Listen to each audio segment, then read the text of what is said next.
뉴욕 한인회 갈등이 일단락될 것으로 보입니다. 변종덕 전 회장의 비대위가 찰스윤 전 회장이 주도하는 정상화위원회의 선거 일정에 함께하겠다고 밝혔습니다. 미국의 가계부채가 사상 처음으로 17조 달러를 돌파했습니다. 농무부가 초등학교와 중학교 급식에서 초콜릿과 딸기우유 등을 금지하는 방안을 검토하고 있습니다. 물건을 훔치려는 노숙자에게 총을 쏴 숨지게 한 경비원에 대한 불기소 처분으로 논란이 커지면서 담당 검사가 당시 CCTV 영상을 공개했습니다. 지난 1월 나이를 속이고 출생증명서를 위조해서 고등학생 행세를 하다 체포된 20대 한인 여성이 형사처벌을 면할 기회를 얻게 됐습니다. 이상은 이 시각 주요 뉴스입니다. 시청자 여러분 안녕하십니까? KBN 뉴스입니다. 아쿠아일로로 치닫던 뉴욕 한인회가 정상화의 물꼬를 텄습니다. 변종덕 전 회장의 비대위가 찰스윤 전 회장이 주도하는 정상화위원회의 선거 일정에 함께하겠다고 밝혔는데요. 내일 후보 등록 마감을 앞두고 두 후보자가 등록 서류를 수령한 만큼 제38대 뉴욕 한인회장 선거는 경선이 유력시되고 있습니다. 보도에 지한샘 기자입니다. 정상화위원회와 비상대책위원회 양측에서 차기 회장 선출을 추진하며 2명의 한인 회장이 선출되는 사태로 치닫던 뉴욕 한인회 갈등이 일단락될 것으로 보입니다. 어제 비대위는 입장문을 통해 뉴욕 한인 회장이 동포들에 의해 선출되어야 한다는 원칙을 중시하며 차기 회장 선거가 공정한 절차를 거쳐 경선으로 치러진다면 정상위 측 선거 일정에 협력하겠다고 밝혔습니다. 이에 따라 제38대 뉴욕 한인 회장 선거는 정상위에서 추진하는 6월 11일 선거로 통합될 것으로 보입니다. 다만 비대위 측은 선거가 공정하게 치러지는 것을 조건으로 한다며 정상위 측 후보자 등록 마감일인 17일까지 진행 과정을 지켜보고 20일로 예정된 임시총회 취소 여부를 결정하겠다고 밝혔습니다. 정상위 측 선거관리위원회가 특정 후보에게 유리하게 운영되거나 공정성이 의심될 경우 기존 비대위 측 계획대로 회장 선출 절차를 진행하겠다는 주장입니다. 정상위 측은 지난 기자회견을 통해 뉴욕 한인회 관련 인연 경력 항목을 제외하고 이번 회장 선출이 경선으로 치러질 수 있도록 하겠다고 밝힌 바 있습니다. 한편 지난 12일 강진영 전 후보가 선관위 측 후보자 등록 서류를 받아간 데 이어 김광석 전 예비후보도 어제 후보자 등록 서류를 받아간 것으로 확인돼 이번 선거는 최소 2명 이상으로 치러지는 경선이 될 것으로 예상됩니다. 정상위가 발표한 선거 일정에 따르면 이 후보자 등록은 오늘 17일까지 진행되며 27일에는 기호 추첨이, 28일부터 내달 10일까지는 선거운동에 이어지고 선거일은 내달 11일로 예정된 상태입니다.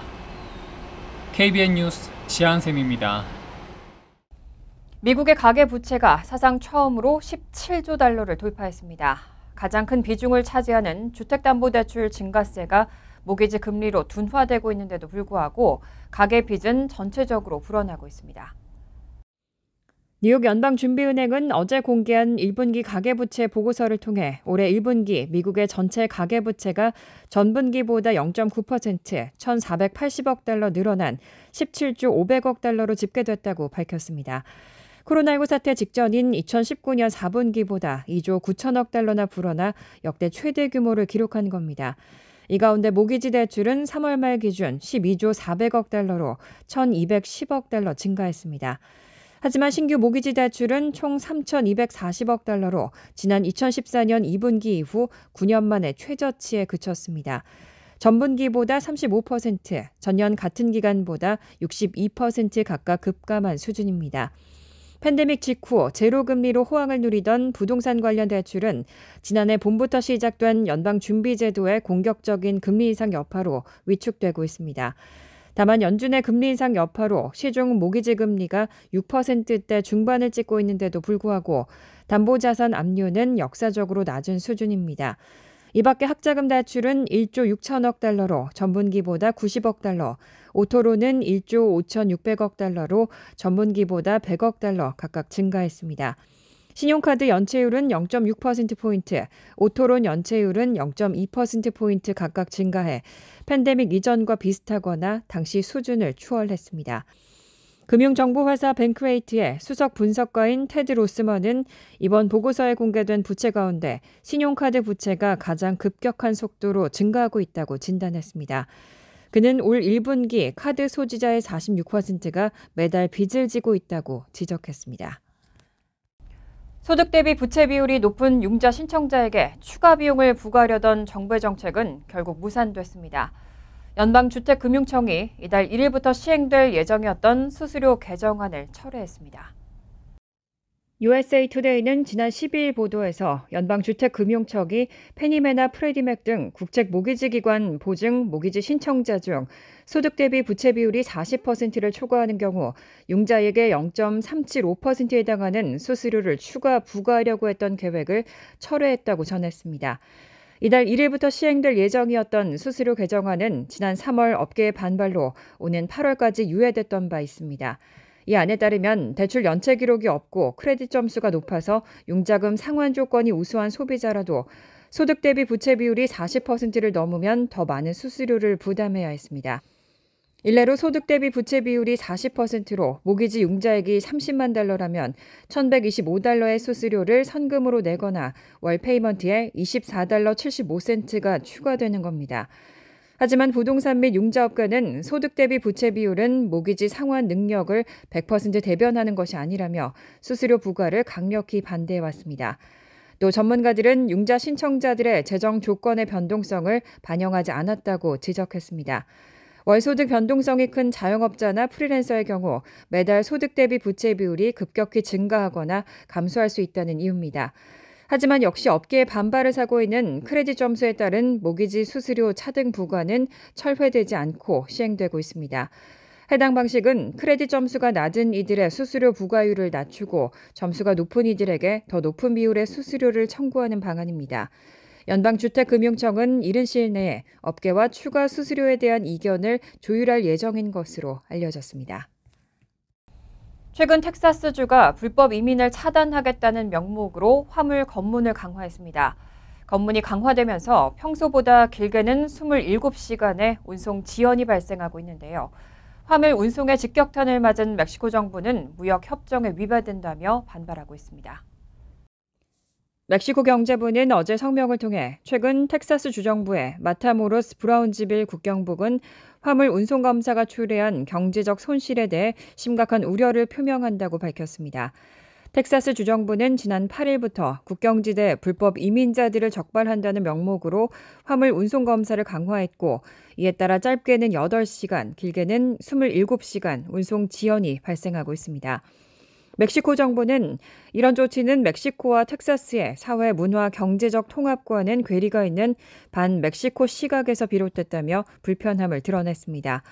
또 미국, 멕시코, 캐나다 협정에 따라 우리는 자동차, 전자, 탄화수소 부문에서 공급망을 개발했다며 이러한 상호 이익에 반하는 검문 부담은 양국의 수백만 달러의 손해를 만들고 있다고 지적했습니다. 그러면서 궁극적으로 미국 소비자들이 이러한 정책의 값을 치를 것이기 때문에 국경을 평상시 상태로 돌리는 것이 모두의 이익에 적합하다고 강조했습니다. 멕시코 정부는 또 불법 이민 단속 조차는 연방정부인데 주정부가 잘못된 권한을 행사한다고 주장하면서 미국 무역대표부의 문제 해결을 촉구하는 한편 미국, 멕시코, 캐나다 협정에 제소를 진행할 예정입니다. 그렉 에버 텍사스 주지사는 평소 이민자들에 대한 강경 대응을 강조해왔고 지난해에는 민주당이 강세를 보이는 지역에 일방적으로 이민자들을 실은 버스를 보내기도 했습니다. 뉴욕시 맨하튼 60가 남쪽 지역에 진입하는 차량에 최대 $23를 부과하는 교통 혼잡료 프로그램에 반발의 목소리가 끊이지 않고 있습니다. 뉴저지 지역 정치인들은 교통 혼잡료 부과 계획을 막을 수 있는 법안을 추진하고 있습니다. 어제 로버트 메넨데즈 연방 상원의원은 조지 워싱턴 브리지 앞에서 기자회견을 열고 뉴욕의 교통 혼잡료 부과 계획을 막을 수 있는 법안을 발표했습니다. 이 법안은 전국 어디에서든 통행료를 부과하려면 인근 주와 함께 논의해 동의를 받도록 요구하는 내용을 담고 있습니다. 이르면 내년 봄부터 뉴욕시 맨하튼 60가 남쪽 지역에 진입하는 차량들에게는 최대 $23를 부과하는 교통 혼잡료 프로그램이 시작될 것으로 예상되고 있습니다. 여기에 뉴저지주 관계자들은 크게 반발하고 있습니다. 뉴욕으로 통근하는 뉴저지주 거주자들은 이미 $17에 달하는 통행료를 부과하고 있기 때문에 교통 혼잡료 부과는 이중 과세에 해당하는 데다 뉴저지주 경제에 부정적인 영향을 미친다는 이유입니다. 어제 메넨데스 의원이 발표한 법안은 본질적으로 교통 혼잡료 부과와 관련해 뉴저지주가 뉴욕주와 함께 같이 협상해야 하고 거부권도 행사할 수 있도록 보장했습니다. 또 교통 혼잡료와 같은 프로그램을 시행할 경우 해당 주에 제공되는 연방정부 고속도로 프로그램의 자금 50%를 줄이는 내용도 포함됐습니다. 한편 필 머피 뉴저지 주지사 역시 교통 혼잡료 프로그램에 반대 의사를 밝혔습니다. 또 비즈니스를 뉴저지로 이전해 직원들의 통근 비용을 줄이고 감세 혜택도 누리도록 장려하는 광고 캠페인을 시작한다고 밝혔습니다. 농무부가 초등학교와 중학교 급식에서 초콜릿과 딸기, 우유 등을 금지하는 방안을 검토하고 있습니다. 첨가 당이 어린이의 건강에 좋지 않다는 이유인데 낙농업계는 학생들의 우유 소비를 줄게 만들 것이라며 반대하고 있습니다. 월스트리트저널의 보도에 따르면 최근 농무부는 초, 중학교 급식에서 당류가 많이 포함된 초콜릿, 딸기 우유 등을 금지하는 방안을 검토하고 있습니다. 월스트리트저널은 특히 이 문제를 두고 학부모와 아동 영양 전문가, 학교 급식 관계자 등이 논쟁을 벌이고 있다고 보도했습니다. 영양 전문가 등은 가양 우유에 많이 들어가는 설탕이나 물엿, 시럽 등 첨가당이 어린이 비만에 영향을 주고 단 음료를 선호하는 습관을 갖게 될 수 있다고 주장하고 있습니다. 하지만 낙농업계 등에선 가양 우유를 제한하면 아이들이 우유를 덜 마시게 될 것이라고 주장하고 있습니다. 올해 초 농무부는 학교 급식에 대한 가이드라인을 통해 가양 우유 권장을 보류한 바 있습니다. 또 초, 중학교에서 가양 우유를 배제할지 여부를 두고도 고민하고 있습니다. 월스트리트저널은 어떤 방향을 선택하든 가양 우유의 첨가당 양과 관련해 새로운 제안이 나올 것으로 보인다고 전했습니다. 샌디 롱 농무부 식품영양국장은 가양 우유에 대한 논쟁은 최선의 방법을 정확히 파악하기 어려운 문제라면서 우리는 아이들이 우유를 마시도록 장려하고 싶지만 첨가당 섭취를 줄여야 할 필요성도 인식하고 있다고 전했습니다. 농무부의 판단이 내려지면 2024-2025학년도를 시작으로 7년에 걸쳐 단계적인 가양 우유 제한 절차가 시작될 것으로 예상됩니다. 지난달 27일 샌프란시스코의 월그린에서는 물건을 훔치려던 노숙자가 경비원이 쏜 총에 맞아 숨졌습니다. 담당 검사가 이 경비원의 행위가 정당방위라고 인정하면서 거센 비난이 쏟아졌는데요. 이런 비난에 검사는 불기소 결정을 뒷받침하는 자료라며 사건 현장의 CCTV 영상 등을 공개했습니다. 지난달 샌프란시스코 외곽의 월그린 점포에서 24살의 노숙자 벤코 브라운은 $14 상당의 물품을 몰래 들고 나오려다 이를 발견한 경비원 마이클 얼웨인 앤서니의 총에 맞아 사망했습니다.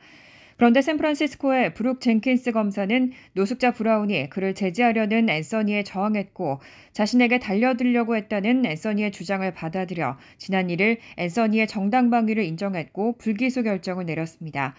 한편 이런 불기소 결정은 노숙자가 문제가 되고 있는 샌프란시스코에서도 거센 비난을 불러일으켰습니다. 이에 젠킨스 검사는 자신의 불기소 결정을 뒷받침하는 자료라며 월그린의 CCTV 영상과 다른 문서들을 공개했습니다.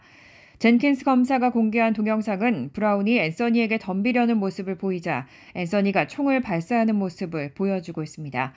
하지만 샤먼 월튼 샌프란시스코 감독관은 이 동영상에 소리가 녹음돼 있지 않아 상황을 정확히 파악하기 어렵고 총격이 정당방위였다는 것을 입증하지 못한다며 주 법무장관에게 불기소 결정에 대한 독립적 검토를 요청하겠다고 말했습니다. 브라운과 같은 노숙자들을 돌봐온 영 위멘스 프리덤 센터의 줄리아 아루요 위원장은 브라운을 사살한 것은 정당하지 않고 무력은 빈곤에 대한 정당한 대응이 아니라며 브라운이 $14 외에는 다른 이유 없이 살해됐다는 냉혹한 현실을 안고 살아야 한다고 지적했습니다. 한편 월그린은 논평 요구에 즉각 응하지 않고 있습니다. 지난 1월 나이를 속이고 출생증명서를 위조해서 고등학생 행세를 하다 체포된 20대 한인 여성의 소식을 전해드렸는데요. 해당 여성이 형사처벌을 면할 기회를 얻게 됐습니다. 법원은 또 여성의 정신 상태에 대한 검사를 하기로 결정했습니다. 뉴저지주 법원이 공문서를 위조해 행사한 혐의로 기소된 29살 신모 씨의 재판 전 개입 프로그램 PTI 요청을 받아들였습니다. PTI 프로그램은 3, 4급의 비교적 경미한 범죄를 저지른 초범자들에게 법원 감독 아래 일정 기간 동안 치료나 재활, 사회봉사 등을 수행하도록 하는 일종의 조정 절차입니다. PIT 프로그램에서 요구하는 사항을 성실히 이행할 경우 범죄 혐의에서 벗어날 수 있습니다. 또 AP통신 보도에 따르면 신 씨는 법원의 결정에 따라 정신 상태에 대한 검사를 받게 됐습니다. 한국 국적인 신 씨는 위조한 출생 증명서로 뉴저지의 뉴 브런즈윅 고교에 입학해 나흘 동안 다니며 수업을 듣다가 지난 1월 경찰에 체포됐습니다. 또 학교에 다닐 수 없게 된 뒤에도 다른 학생들에게 휴대전화로 계속 문자를 보내는 등 학교 생활에 대한 집착을 보였던 것으로 알려졌습니다. 신 씨는 앞서 법원에서 외로워서 친구들과 함께 지내던 학창 시절로 돌아가고 싶어 이런 일을 저질렀다고 진술했습니다.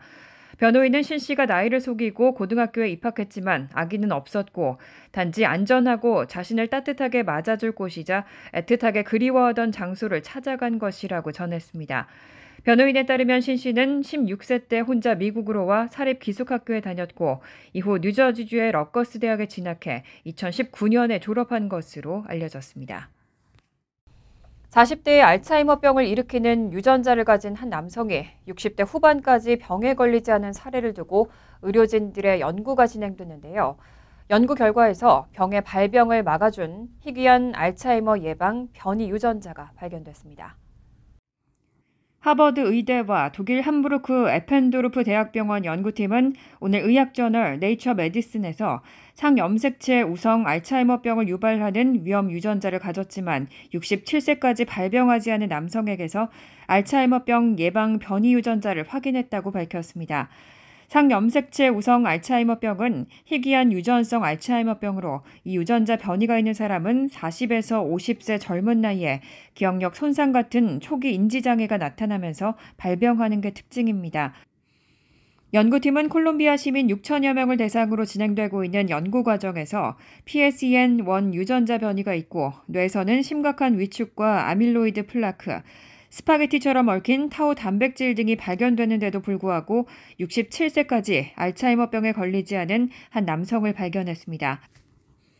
연구팀은 이 남성이 신호단백질 리일린 정보가 담긴 유전자 RELN에 희귀 변이가 있는 것으로 나타났고 알츠하이머병 발병 초기에 특히 큰 영향을 받는 것으로 알려진 뇌 영역인 내후각 피질에만 타우 단백질 집합체가 거의 없는 것으로 나타났다고 밝혔습니다. 연구팀은 RELN 유전자 변이가 타우 단백질 응집을 막는 물질을 생성하는 것으로 보인다며 APOE 유전자와 RELN 유전자 변이가 알츠하이머병에 대한 회복력을 높이는 메커니즘이 될 수 있을 것이라고 전했습니다. 또 연구팀은 이들 변이 유전자와 같은 기능을 하는 약이 개발되면 인류가 직면한 최대 보건 의료과제 중 하나로 꼽히는 치매 예방과 치료에 획기적인 변화를 가져올 것으로 기대하고 있습니다. 간추린 소식입니다. 국무부는 어제 러시아의 뉴스타트 참여 중단에도 투명성에 대한 전통을 이어가기 위해 협정에 제한하는 미국 전략 무기의 총 숫자를 자발적으로 공개한다고 밝혔습니다. 국무부가 공개한 자료에 따르면 미국은 지난 3월 1일 기준으로 핵탄두를 실어 나를 수 있는 운반체로 총 662개의 대륙간 탄도미사일, 잠수함 발사 탄도미사일, 전략 폭격기를 배치하고 있으며 이들 핵 운반체에 탑재된 핵탄두는 총 1,419개입니다. 대륙간 탄도미사일 발사대와 잠수함 발사 탄도미사일을 발사할 수 있는 잠수함, 전략 폭격기는 배치된 것과 배치되지 않은 것을 포함해 총 800개입니다. 재무부가 어제 공개한 자료에 따르면 지난 3월 현재 외국인이 보유한 미국 국채 규모는 전달보다 2,300억 달러가 늘어난 7조 5,730억 달러로 나타났습니다. 2021년 6월 이후 최대 규모입니다. 일본의 3월 미국 국채 보유 규모는 전달보다 50억 달러가 증가한 1조 8,870억 달러로 미국을 제외하고는 가장 많았습니다. 다음으로는 중국으로 보유 규모가 전달인 2월에 8,488억 달러에서 8,693억 달러로 늘어났습니다. 루디 줄리아니 전 뉴욕시장 밑에서 일했다는 한 여성이 재직 기간 그로부터 성적 행위를 강요받았다며 밀린 임금을 포함해 최소 1,000만 달러 규모의 민사소송을 제기했습니다. 이 여성은 최근 법원에 제출한 소장에서 2019년에서 2021년 줄리아니 전 시장의 사업개발 책임자 겸 홍보 컨설턴트로 일하면서 그로부터 이런 피해를 당했다고 주장했습니다. 이 여성은 자신의 주장을 입증할 육성 녹음 파일을 다수 확보하고 있다고 강조했습니다. 줄리아니 전 시장 측은 강하게 부인하고 가능한 한 모든 권리 구제 및 반소 수단을 동원할 예정이라고 밝혔습니다. 뉴저지주 재산세 감면을 위한 앵커 프로그램 신청자 중 7만여 명이 아직 지원금을 받지 못한 것으로 나타났습니다. 뉴저지주 재무국은 이와 관련해 이달 말까지 더 많은 신청이 처리될 것으로 예상한다고 밝혔습니다. 재무국은 아직 지원금을 받지 못한 신청자를 위해 승인 여부를 확인할 수 있는 조회 웹사이트를 개설해 운영 중입니다.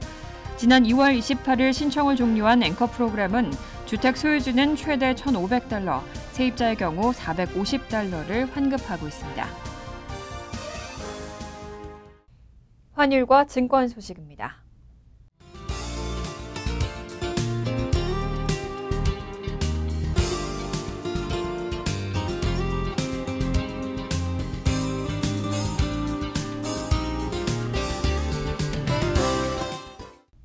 이어서 날씨입니다. 수요일은 화창한 가운데 기온이 내려가 선선하겠습니다. 낮 최고 기온은 66도, 섭씨 19도, 밤 최저 기온은 48도, 섭씨 9도로 예상됩니다. 목요일도 화창하겠습니다. 금요일도 화창한 날씨가 이어지겠습니다. 이상으로 KBN 뉴스를 마칩니다. KBN과 함께 즐거운 저녁 되시기 바랍니다.